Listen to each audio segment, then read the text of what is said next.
For a few dollars more, the iconic 1965 spaghetti western, directed by Sergio Leone, remains a classic loved by millions worldwide. Beyond its unforgettable storyline and Ennio Morricone's legendary score, the film featured remarkable actors whose performances left a lasting legacy. However, some of these talented stars tragically passed away, leaving fans with bittersweet memories. In this video, we'll take a heartfelt look at the main cast members who starred in this timeless masterpiece and explore the stories behind their lives and untimely deaths. Join us as we honor their contributions to cinema and remember the legends behind For a Few Dollars More. Lee Van Cleef was born on January 9, 1925, in Somerville, New Jersey, and took on the iconic role of Colonel. Douglas Mortimer in For a Few Dollars More in 1965 at age 40. Mortimer's character, a grim, calculating bounty hunter driven by a deep thirst for justice and personal revenge, showcased Van Cleef's unique ability to embody cold precision mixed with a subtle moral code, making him stand out in the rough-and-tumble world of spaghetti westerns. His piercing eyes and sharply chiseled features made him a natural antagonist, yet Mortimer's restrained honor invited viewers to empathize with his quest. Off-screen, Van Cleef's life was far from the calm confidence he portrayed. Born into a working-class family with little connection to showbiz, he struggled early on. A decorated World War II Navy veteran, his military past lent him authenticity, but also left emotional scars he rarely discussed. His Hollywood breakthrough came late, and his path was littered with near misses and setbacks, including a severe car accident in 1959 that almost ended his career permanently by damaging his jaw and face, forcing him into a painful recovery that sidelined him during crucial years. Despite these challenges, Van Cleef forged a niche as a charismatic villain. Yet he was notoriously difficult to work with, prone to mood swings and a strong-willed perfectionism that alienated some directors and co-stars. His personal life was marked by relative privacy but also struggle, with persistent health problems, including throat cancer and heart disease in his later years. His downfall was gradual. As westerns fell out of vogue, his offers dwindled, and he faced the frustration of being typecast with little chance of reinvention. Lee Van Cleef died on December 16, 1989, at the age of 64 from a heart attack complicated by throat cancer, far from the roaring fame of his prime. At death, his net worth was estimated around $2 million, comprising mainly of royalties and a handful of real estate investments. His legacy remains tightly entwined with his enigmatic, razor-edge screen presence, though many behind-the-scenes stories hint at a man haunted by the ghosts of war, career frustrations, and health battles that few knew about during his lifetime. Luigi Pastelli, born July 19, 1929, in Grosseto, Italy, was 36 when he took on the role of Groggy in For a Few Dollars More. Groggy was a deeply manipulative and opportunistic character, whose ambition and betrayal added a critical dimension of instability and tension to the film's plot. Pastelli's ability to convey moral ambiguity was unparalleled, rooted in a childhood fraught with hardship and emotional neglect. Raised in a broken family, his early life was marked by financial struggle and emotional repression, leaving him prone to internalizing pain rather than expressing it outwardly. This inner turmoil manifested in his complex portrayals on screen, especially in morally conflicted roles.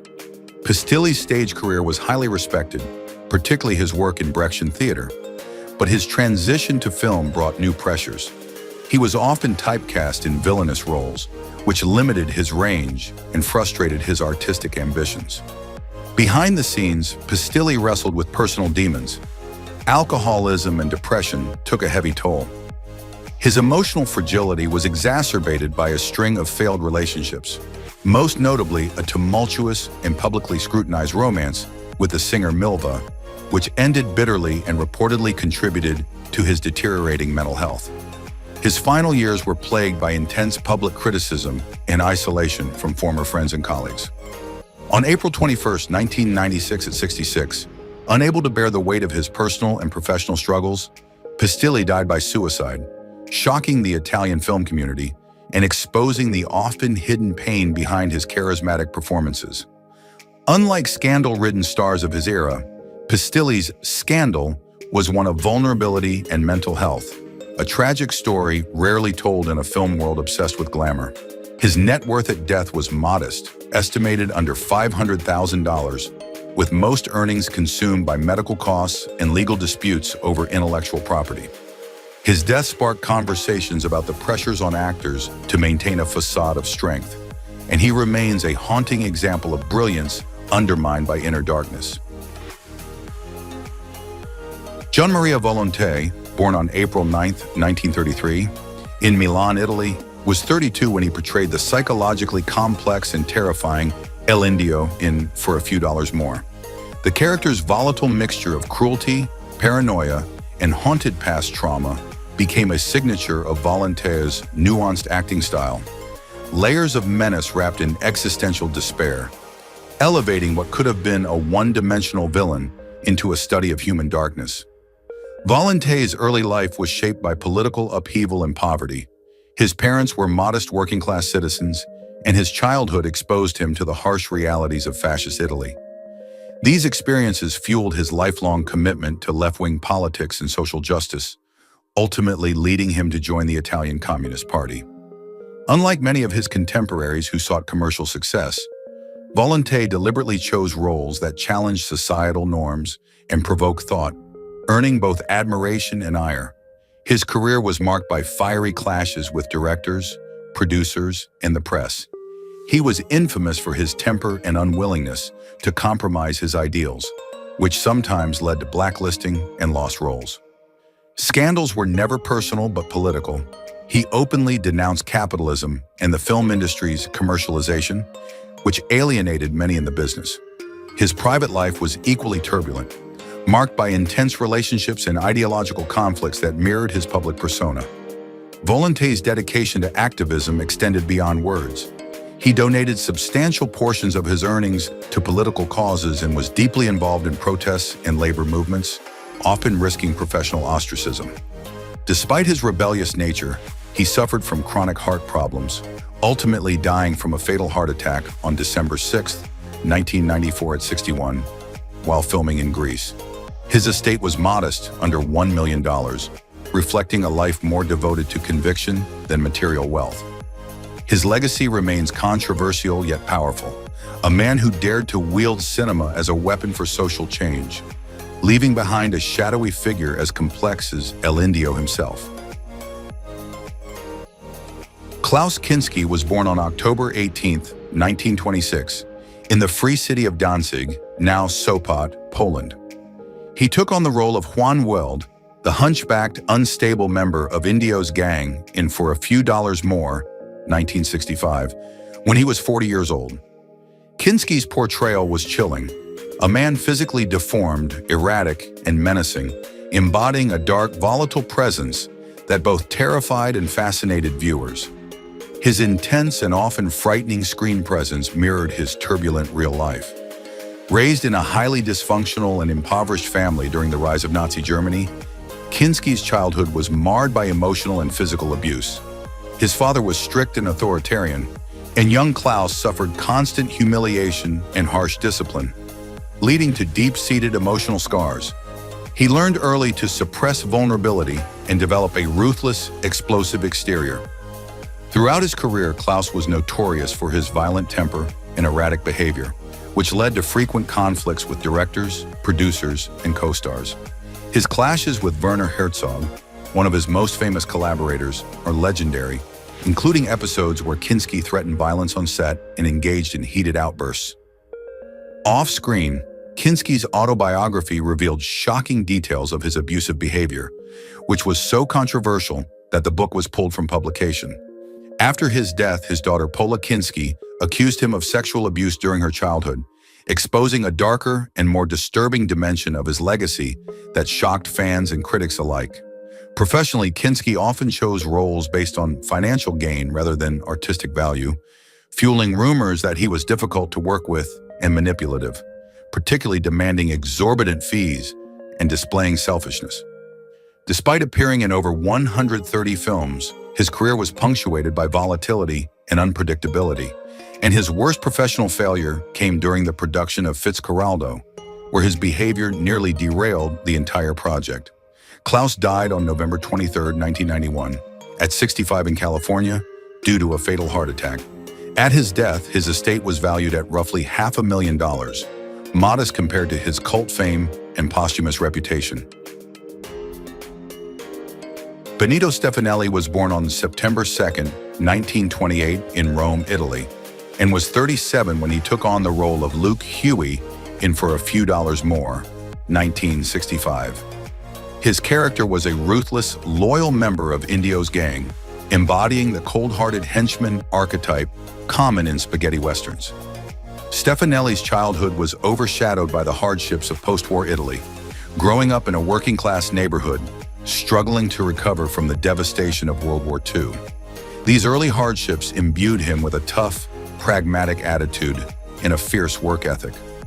Unlike some of his contemporaries, Stephanelli largely avoided public scandal, but behind the scenes he was known for being difficult and sometimes temperamental, especially regarding his commitment to stunt safety and the quality of firearm choreography, which he personally supervised as a stunt coordinator and weapons master.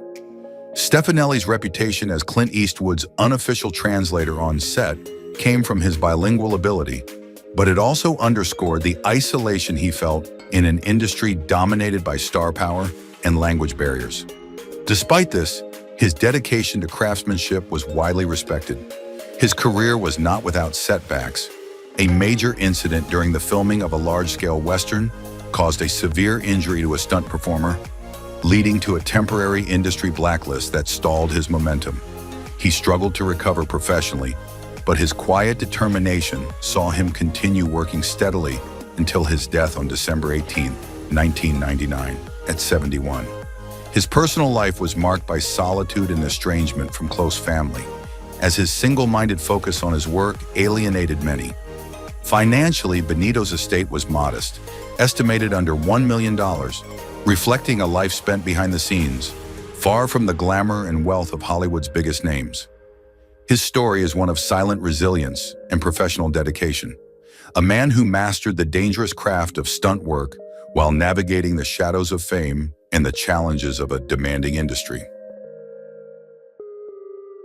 Roberto Kamardiel was born on November 29, 1917, in Alagon, Zaragoza, Spain, and took on the role of the Tucumcari station clerk in For a Few Dollars More, 1965, at the age of 48.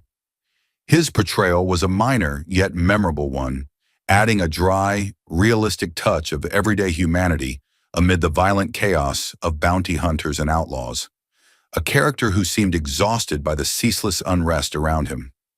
This weary practicality made him stand out in a film dominated by larger-than-life gunslingers, giving audiences a glimpse of the toll such violence took on ordinary people. Off-screen, Roberto's life was far from the glitz and glamour often associated with film. Born into a working-class family struggling through the Spanish Civil War and the harsh post-war period, his childhood was marked by poverty, deprivation, and emotional suppression. The war not only devastated his family economically, but also brought trauma that shaped his personality. Often reserved, quietly intense, and somewhat distrustful of authority. From a young age, he learned to mask his vulnerabilities, a trait that informed many of his nuanced performances. His career was predominantly based in Spanish theater and film, where he earned respect for his versatility and depth, culminating in the prestigious Premio Nacional for Best Male Performance in 1964. Yet behind his calm professional exterior, Roberto struggled with chronic bone disease, a condition that gradually limited his mobility and caused pain throughout much of his later life. This affliction was kept largely private, as he continued to work despite deteriorating health, a testament to his dedication. Unlike many contemporaries, he avoided the tabloid scandals common in the industry. No public affairs, no brushes with the law, no substance abuse controversies, maintaining a dignified presence throughout his career. However, accounts from colleagues hint at occasional clashes on set, born out of his stubborn perfectionism and deep artistic conviction, making him respected but not always easy to work with. His net worth at death on June 15, 1986, age 68, was modest, likely under $1 million, reflecting a life devoted to craft over commercial success. Aldo Sumbrell, born Alfredo Sanchez Brell on February 23, 1931, in the tough working-class district of Vallecas, Spain, was 34 when he portrayed Cuchillo in For a Few Dollars More, 1965. Sambrell's character was a menacing, loyal lieutenant in Indio's gang, a role that typified his long career as the quintessential villain in spaghetti westerns and beyond. His childhood was steeped in hardship. Vallecas was ravaged by the Spanish Civil War, and the poverty and political repression he witnessed deeply shaped his outlook on life. Coming from a family struggling to survive in post-war Spain, Aldo initially pursued football, but a serious injury forced him to abandon sports and turn to acting. This career pivot was not smooth. Early rejection and near destitution plagued his beginnings, but his natural charisma and ruthless work ethic gradually carved him a niche. Sumbrell's personality off-camera was reportedly much more restrained than his villainous roles suggested. Colleagues described him as disciplined and professional, though he bore the frustration of being typecast almost exclusively as a bad guy, limiting his opportunities for more nuanced parts. Despite his consistent work, Aldo was never immune to the harsh realities of show business. One bitter episode involved a public spat with a director that cost him a lucrative contract, pushing him toward lower-budget productions for several years. Sumbrell's personal life remained relatively private, though rumors of troubled marriages and strained family ties circulated quietly.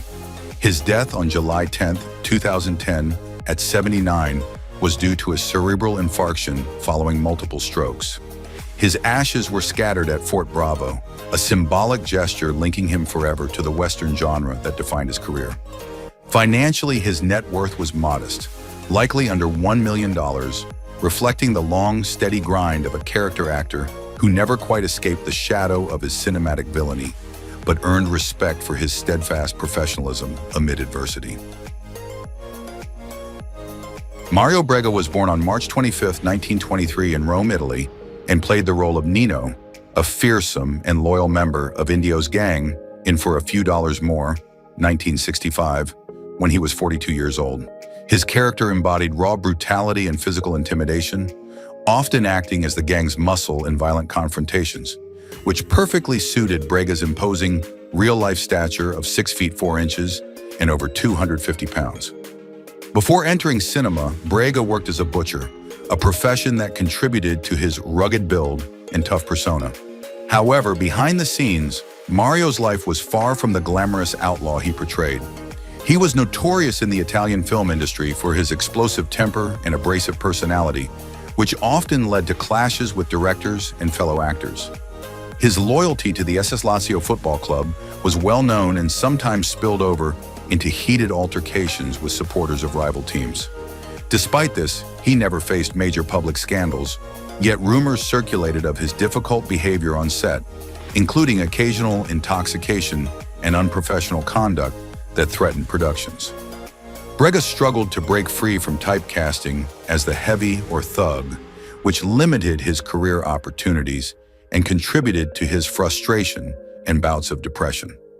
After a period of decline in the late 1960s, he slimmed down significantly and attempted to reinvent himself in Italian comedic roles, though this transition met with limited success and confusion from audiences who associated him primarily with violent Western villains.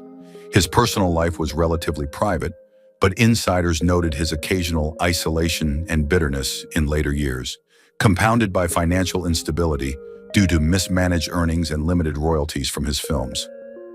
Mario Brega died on July 23, 1994, at age 71 from a heart attack, leaving behind a modest estate valued under $1 million. His assets included a small apartment in Rome and a handful of residuals from his cult film appearances. Joseph Edgar, born February 22, 1889, in Donauwitz, Austria-Hungary, embodied the eccentric old prophet in For a Few Dollars More at the age of 76, marking his final film appearance. His character was a mysterious, slightly mad figure whose cryptic advice and quirky mannerisms added a surreal dimension to the film's narrative. Edgar's childhood was fraught with hardship, growing up in a poor, working-class family during the decline of the Austro-Hungarian Empire, a period marked by social unrest and economic hardship that deeply influenced his later performances. Before film, Edgar was a celebrated music hall comedian and character actor in Austrian theater, famed for his signature beard tricks and unconventional humor, which won him local fame but never catapulted him to international stardom. He was a solitary figure, known to be eccentric and somewhat reclusive, which fueled rumors of eccentricity bordering on mental instability. Unlike many of his contemporaries, Edgar managed to avoid scandal, although there were whispered stories about his difficult temperament and clashes with theater management over creative control. Financially, Edgar struggled, never accumulating significant wealth, and faced increasing hardship in old age, exacerbated by illness and the lack of a support system. He died on August 29, 1966, in Gablitz, Austria, at age 77, reportedly from complications related to chronic illness. His estate was minimal, with net worth estimated under $100,000, reflecting a lifetime dedicated to modest theatrical success rather than monetary gain. Though his work in film was limited, Edgar's unique persona and contributions to Austrian performing arts have gained cult admiration posthumously, preserving the legacy of a man who lived on the fringes of fame, shaped by personal tragedy and artistic eccentricity. Frank Brana, born in Francisco Brana Perez on February 24, 1934, in Asturias, Spain, portrayed the menacing Blackie, one of El Indio's deadly gang members, in For a Few Dollars More at age 31. Brana's cold, silent killer persona was no accident.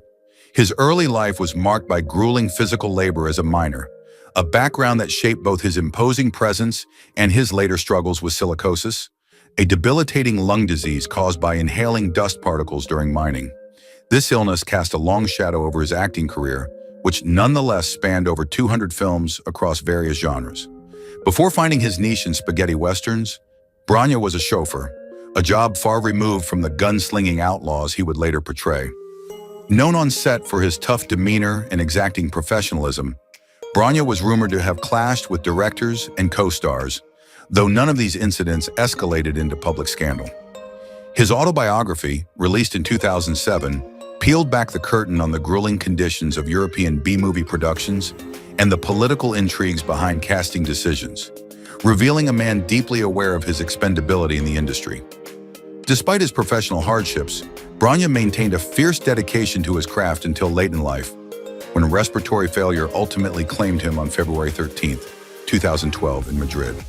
Financially, Brana never amassed great wealth, his estate estimated under $1 million, but his endurance through physical suffering and decades of typecasting cements his status as a cult figure in Western cinema circles, representing the tough, unyielding spirit of mid-century genre film actors who labored largely outside mainstream recognition.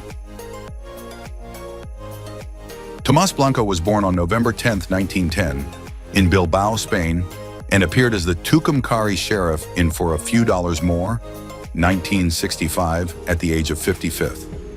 His character represented the authoritative but ultimately powerless lawman, emblematic of the crumbling hold of traditional order in the Wild West's lawless expanse. Blanco's cold and commanding presence was perfectly cast to portray figures of power: judges, military officers, and aristocrats, roles he played prolifically throughout his lengthy career in Spanish cinema. However, the stern mask he wore on screen masked a far more troubled and turbulent personal reality. Blanco's upbringing in a strict authoritarian family in the Basque region imbued him with a rigid worldview, but also left deep psychological scars. Insiders have reported that he battled alcoholism for decades, a secret he fought to keep from the public eye, though it reportedly contributed to several on-set outbursts and tense professional relationships. Rumors of domestic troubles circulated quietly. Some accounts describe a volatile marriage filled with bitter arguments and emotional distance, ending in a quiet separation that few media outlets dared to cover. Professionally, Blanco was known to be difficult, earning a reputation as a temperamental actor who sometimes undermined younger colleagues in efforts to cling to roles amid the shifting tides of European cinema. Though he avoided any high-profile scandals, whispers of behind-the-scenes conflicts and power struggles haunted his career. His most severe setback came in the early 1970s when a clash with a powerful director led to a temporary blacklist, forcing him to take lesser roles and hastening his fade from leading parts. Despite these struggles, Blanco maintained a steady presence in film until his death on July 16, 1990, at 79. His net worth at death was relatively modest, below $1 million, consistent with many character actors of his era who never reached the Hollywood fame or fortune. Mario Menacone was born on August 14, 1912, in Rome, Italy, and played the train conductor in For a Few Dollars More, 1965, at age 53. Though his role was brief, it contributed an essential layer of authenticity to the film's atmospheric depiction of frontier life, portraying the silent, diligent backbone of the working class. Mario's childhood was shaped by the social and economic upheaval in post-World War I Italy. Raised in a family struggling to survive amid political turmoil and poverty, his early life was marked by hardship and a lack of opportunity, conditions that forced him to suppress ambitions and develop a reserved, stoic demeanor. Despite being overshadowed by his brother Furio Menacone, a better-known actor, Mario carved out a niche as a dependable character actor, though mostly in minor or uncredited roles. Behind the scenes, however, Mario's life was complicated by a persistent gambling addiction that strained his finances and personal relationships. This addiction reportedly caused rifts with his family and limited his ability to capitalize on career opportunities, often leading to missed auditions or unreliable behavior. Within the Italian film industry, he was known as dependable yet unambitious, a man resigned to his supporting roles but quietly frustrated by the limitations imposed on him. His most serious career setback was an intense dispute with a prominent director in the late 1960s, which led to informal blacklisting from major productions, a blow from which he never fully recovered. This event effectively relegated him to low-budget films and occasional television appearances, diminishing his potential for wider recognition. Mario died on June 15, 1984, at 71, with a net worth estimated under $500,000, modest even by character actor standards, reflecting a life of steady work but few rewards. His legacy is largely unheralded, yet his consistent contributions to Italian genre cinema remain a subtle but essential thread in the fabric of European film history. Thank you for watching as we reflected on the lives and legacies of the actors from For a Few Dollars More who are no longer with us. Their humor, charm, and unforgettable performances brought joy to millions and helped shape the show into a classic. While their journeys ended far too soon, their impact lives on through every scene, every laugh, and every memory they've left behind. As we honor their lives, we're reminded of how deeply television can touch our hearts. Join us next time as we look back at more stars who left us too soon, but whose stories continue to shine.